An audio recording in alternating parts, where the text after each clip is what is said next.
Là, enfin ma chronique, enfin, on va trouver un moment pour la faire. C'est-à-dire que donc c'est le dernier épisode, l'avant-dernier de la saison 2 de Daredevil Born Again. Alors, trouvé très intense, c'est on sent la fin. C'est-à-dire qu'on sent le climax. Je dirais que c'est l'épisode qui fait un prélude au climax où on voit tout ce que réunit les fils de Notre Dame. Donc, on va resituer les faits. C'est un épisode de procès. Grosso modo, il y a le personnage qui s'est fait arrêter dans la dernière scène de l'avant-dernier, bah, on trouve son procès en fait. Essaye de rester vague pour éviter de spoiler le truc parce que on sent le fil rouge qui s'est construit depuis le départ. Donc, qui dit épisode de procès, bah, c'est un petit peu le même cas de figure qu'on a vu avec le procès de White Tiger en saison 1. Sauf que là, il y a une surenchère sur l'importance du personnage et sur la montée en puissance de Fisk. C'est-à-dire que là, c'est bon, entre White Tiger, c'est juste un exemple parmi tant d'autres. C'était la démonstration de où on est la parano, en fait, où on est l'appréhension des justiciers. Et là, dans la saison 2, bah, en fait, c'est tout pouvoir à Fisk.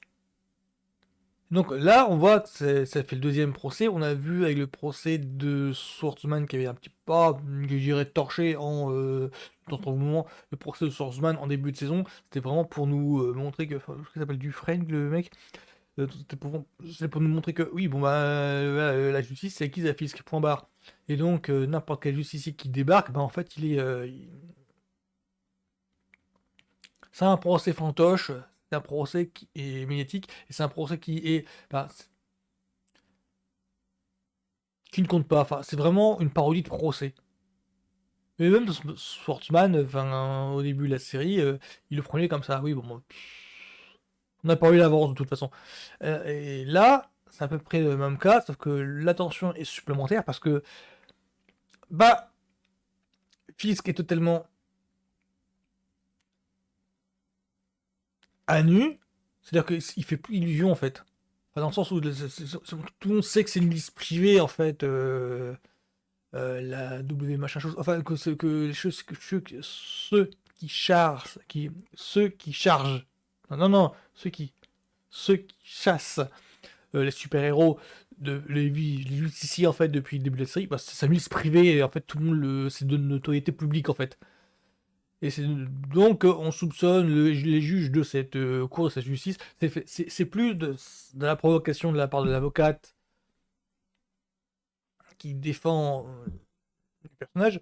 C'est notoriété. Tout le monde ce n'est plus une confidence en fait de la part de nous spectateurs qui voyons en fait les événements. C'est que depuis l'épisode précédent, oui bon ben tout le monde se rend compte en fait c'est un secret de polichinelle, c'est un secret de polichinelle, tout le monde se rend compte. Donc c'est un épisode de procès et qui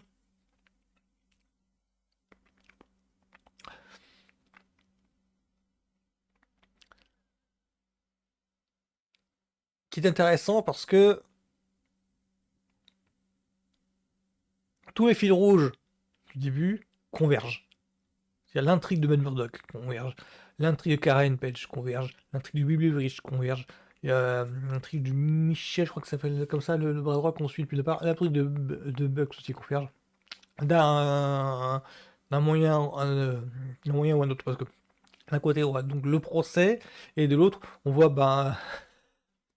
Baby Rick qui est en cause, qui essaye de fuir avec c'est quoi son déjà? J'ai oublié qui est joué par le fils de Tony Soprano. Enfin, de Tony Soprano, de James Gandolfini, donc Soprano. Et moi, j'ai trouvé très intense pour ça. Il y a aussi là l'ex de Matt Murdock qui revient, et on se doute qu'il y avait à avoir un truc avec. Alors, moi, j'avais bien aimé cet aspect-là parce que ça préfigure pas mal de trucs pour la saison 3. J'ai vu, ouais, j'ai vu les 2-3 images qui spoilent en fait la saison 3. Oui, donc ça circulait partout. Oui, d'accord, je vois où est le point qui va enclencher ça. On le voit dans cet épisode-ci. Et moi, j'avais bien aimé parce que c'est relatif au personnage de Muse qui était donc le tueur qui a été affublé du costume justicier. Enfin, c'est à cause de lui que peut démarrer la politique anti-justicier de Wilson Fisk. Et en fait, alors, dans la saison 1, c'était considéré comme genre l'intrigue bâchée. Mais en fait, dans cette saison-ci, ils ont réussi à trouver un moyen de bien développer. C'est-à-dire que, ouais, c'est normal que l'intrigue du justicier Muse soit torchée. Enfin, du méchant Muse soit torché. Parce que, en fait, alors moi, c'est comme ça que je perçois Muse. C'est grosso modo, c'est un mec c'est un artiste, en fait, qui a totalement été. Qui a vrillé au moment du retour, après le snap. Et qui a vrillé tueur en série face à ses pouvoirs. Après le snap. Et donc, si c'est torché, ben, il est torché comme un énième serial killer, en fait, dans une série policière. C'est que c'est pas Daredevil. Enfin, Daredevil intervient à la fin, en fait. Je crois que c'est ça, je crois que c'est ça qui s'est passé. C'est qu'on apprend son existence au début de la saison, et en fait, ben, il est traqué très vite par Daredevil, genre en ultime recours. Je crois que c'est ça qui se passe. C'est pour ça qu'on ne s'intéresse pas trop à ses origines, vu que bah, ses origines ont un autre service qui s'en occupait. Daredevil intervient juste en dernier recours pour sauver un personnage, c'est tout. C'est pour ça que c'est en cela où c'est rushé. C'est parce que la saison part très vite dans une direction. Et le bon développement de Muse, c'est de voir l'impact qu'a eu ce personnage, en fait, en sens où ça a traumatisé le personnage de l'ex de Murdoch. Et donc, ce traumatisme conduit à ce qu'elle se rapproche de Fisk. C'est pour ça que, l'air de rien, le fait que cette intrigue-là, au minimum, soit bien traitée, alors que c'est un des loupés de la saison 1, il y a aussi l'intrigue de Baby Eric qui vous même fait dire que ce personnage-là, on devrait le revoir en saison 3 aussi. Enfin, il y a tout ça qui fait que bah ouais, bah, ça s'harmonise bien.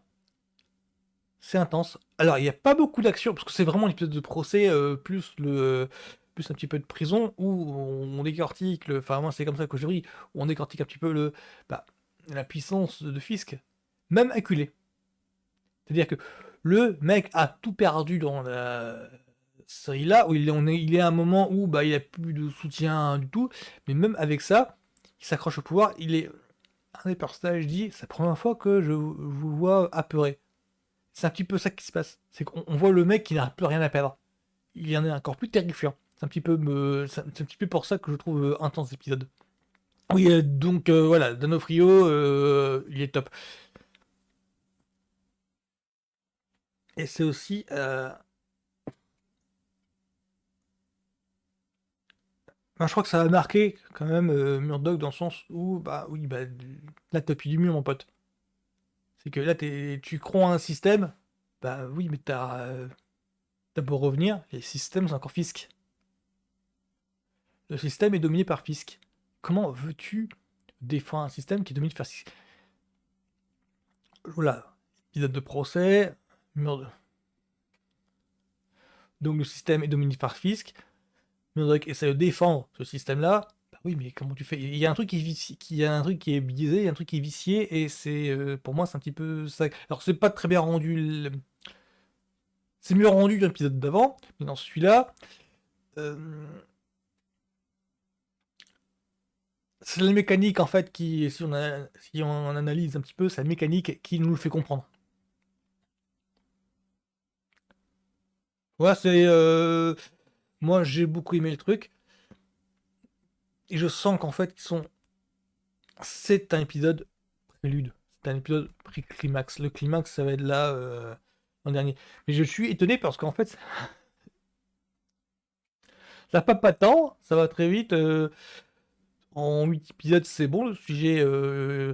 J'entends beaucoup de reproches sur putain mais ça tourne rond, ça évolue pas, c'est toujours Fisk contre Kaïd. Bah oui mais c'est comme ça dans le comics, et c'est aussi c'est le fil rouge qui veut ça. C'est le contrat de départ de la série, c'est le combat de Fisk contre Daredevil, enfin de Murdoch contre Fisk quoi.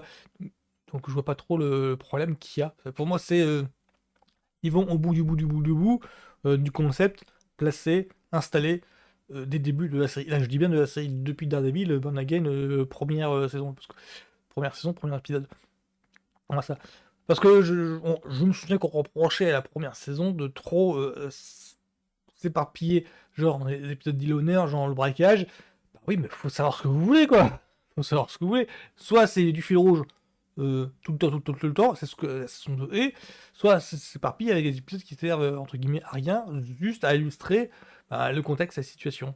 Je pense à l'épisode de braquage dans la saison 1 où, apparemment, l'épisode servait à que dalle, à part faire un petit caméo d'allusion sur un personnage du MCU. Mais ça nous.